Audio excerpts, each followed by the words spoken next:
പ്രിയമുള്ളവരെ നമസ്കാരം. ഇന്നത്തെ വിഷയമാണ് നമ്മുടെ എല്ലാമായ കൊച്ചിൻ ഹനീഫയുടെ വീടിന്റെ വിഷയമാണ്. ദിലീപ് വീട് ചെയ്ത് കൊടുത്തു, നല്ല കാര്യങ്ങളാണ്.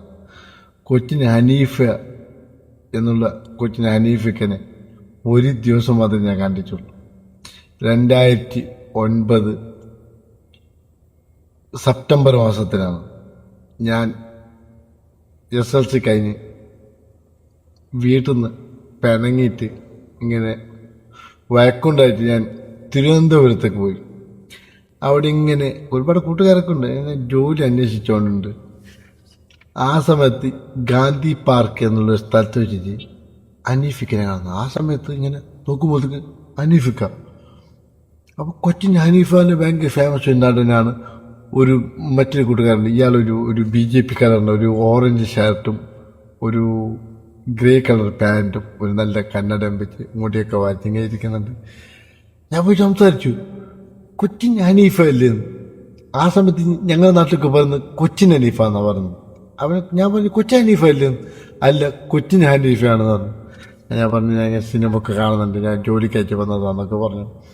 എന്നിട്ട് എനിക്കെന്താ വേണ്ടി വേക്കൻസി കിട്ടും. അപ്പോൾ നീ എവിടെ ജോലി എന്ന് ചോദിച്ചു. അപ്പോൾ ജോലിയൊന്നുമില്ല, ഞാൻ വന്നിട്ട് ഒരു 2-3 ദിവസമായതേ ഉള്ളൂ എന്നൊക്കെ.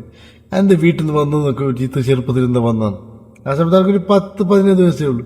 ഞാൻ പറഞ്ഞു ഇങ്ങനെ വീട്ടിൽ ഇങ്ങനെ വഴക്കുണ്ടായിട്ട് വന്നതാണ്. അപ്പം അങ്ങനെ പിന്നെ ആരായിട്ട് വഴക്കുണ്ടായി? ഞാൻ പറഞ്ഞു എൻ്റെ ഉമ്മയായിട്ട്. അദ്ദേഹം പറഞ്ഞെന്താ അറിയോ, സിനിമ ചാൻസ് കിട്ടും. ഇല്ലെന്ന് പറഞ്ഞില്ല, സിനിമ ഇഷ്ടംപോലെ കിട്ടിയിട്ട് വരും, ഒരു ഭാഗ്യം പോലെയാണ്. പക്ഷെ പറയുമ്പോഴത്തേക്ക് ഉമ്മനെ ധിക്കരിച്ച് വന്ന ഒരാൾക്ക് ഗതി പിടിക്കില്ല. അതുകൊണ്ട് ഇന്ന് നീ നാട്ടിൽ പോടുന്നു പറഞ്ഞു.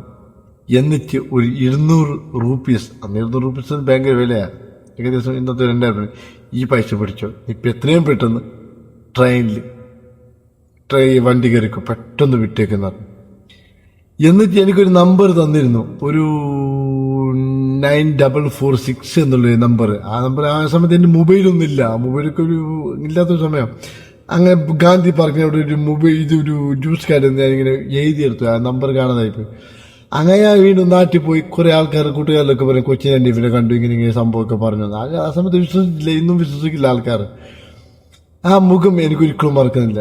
എന്നിട്ട് ഒരു 4 മാസം ആകുമ്പോഴത്തേക്ക് ഒരു ഇങ്ങനെ ആൾക്കാർ പറഞ്ഞു കൊച്ചിൻ ഹനീഫ മരണപ്പെട്ടു. ഞങ്ങളുടെ നാട്ടിലൊക്കെ ഈ മഞ്ചേശ്വരം ആ ഭാഗത്തൊക്കെ പറഞ്ഞു കൊച്ചിൻ ഹനീഫല്ല, കൊച്ചൻ ഹനീഫ എന്നാണ് പറഞ്ഞുകൊണ്ടത്. എന്ത് കൊച്ചിൻ എന്നുള്ളൊരു ആ സമയത്ത് അത്ര പേരറിയില്ലായിരുന്നു. ഈ സമയത്തൊക്കെ ഈ സോഷ്യൽ മീഡിയ കാര്യങ്ങളൊക്കെ ആയിട്ട് നാടിനൊക്കെ അറിയപ്പെട്ടത്. അപ്പോൾ കൊച്ചിൻ ഹനീഫ എന്നാണ് പറയുന്നത്. അങ്ങനെ കൊച്ചിൻ ഹനീഫ മരണപ്പെട്ടു. വല്ലാത്ത വിഷമമായി, ആരെങ്കിലും പറയാൻ പറ്റും. ഞാൻ കുറേ ആൾക്കാർ ആ സമയത്ത് എൻ്റെ കൂട്ടുകാരിലൊക്കെ പറഞ്ഞു കൊച്ചിൻ ഹനീഫ ഇങ്ങനെ പറഞ്ഞിരുന്നു. ആരും ആ സമയത്ത് വിശ്വസിച്ചിട്ടില്ല. എന്നിട്ട് ഞാൻ ആ സമയത്ത് അതല്ല ഒരു ഇങ്ങനെ പറയുന്ന സമയം, ആ സമയം എന്ന് പറയുമ്പോഴത്തേക്ക് 10ാം ക്ലാസ് കഴിഞ്ഞ സമയമാണ്. വീണ്ടും ഞാൻ +2 വരെ പഠിച്ചു. അതിനൊക്കെ ഒരുപാട് ഓർമ്മകളുണ്ട്. അദ്ദേഹത്തെ നല്ല മനുഷ്യന്, അത്ര വലിയൊരു നടന്, അത്ര വലിയൊരു സംവിധായകന്, തിരക്കഥ സംവിധായകന്, അതൊരു വീടായില്ലെന്ന് പറയുമ്പോഴത്തേക്ക് വല്ലാത്ത അതിശയമായിട്ടാണ്. അതിപ്പോൾ ആ സമയത്ത് ഇയാൾ ഒരുപാട് പടം ചെയ്തിട്ടുണ്ട്. ഈ പണമൊക്കെ അയാൾ ഏത് ചെയ്തു എന്നൊരു ഉത്തരമില്ലാട്ടാ. എന്നാലും അദ്ദേഹത്തിനൊരു വീടായില്ല, സന്തോഷമായി. ഇതുവരെ വീടില്ലാത്ത കാര്യം എനിക്കറിയില്ലായിരുന്നു.